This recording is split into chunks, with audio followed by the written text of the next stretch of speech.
Hello, this is Mr. Huff, and let's go through the weekly template that we're going to try for the next few weeks. Let's just go over this real quick.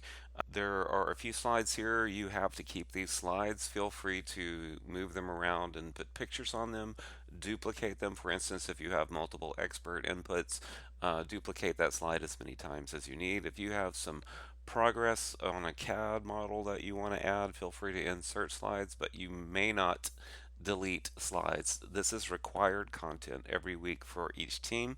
So you're going to start with the title slide. So put the name of your project here, and then the team members and the current date, and then real quickly assess, are you ahead of schedule, on schedule, or do you feel you're behind schedule?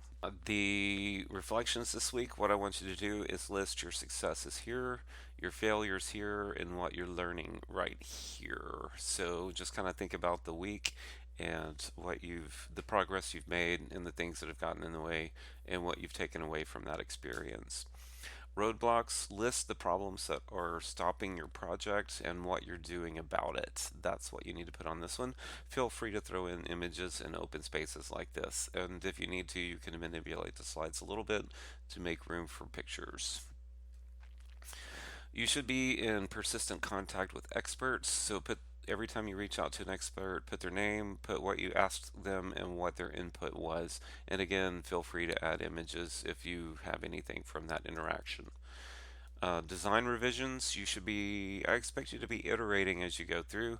So, and there's every week you'll probably have some little changes. So, what did you change from? What did you change to? And why? It's important that you document this every time you make a decision, and then put some images like some before and after or whatever down here to help us understand the changes in your design. This is a really critical slide because you need to know what are the things you need to be doing, what you're working on actively right now, and what you have finished this week. You should have some place that's much larger than this slide where you're keeping track of your entire project. I want each team to make that decision on their own, but I should see what needs to be done, what you are working on actively right now. This shouldn't be more than about 4 things or about 2 items per team member, and then the things you've done this week. So you should have some significant completions every week. Don't A way to keep this moving is don't make it too high level, like build, prototype, break it down into subsystems and pieces and parts, and that way you can fill this up with the smaller components that show evidence of progress.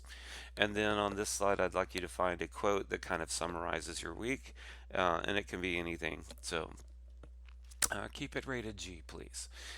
Again, you can duplicate these slides as needed. You can also add slides that make more sense, but you have to have at least these 7 slides. All right, thanks. That's all for now.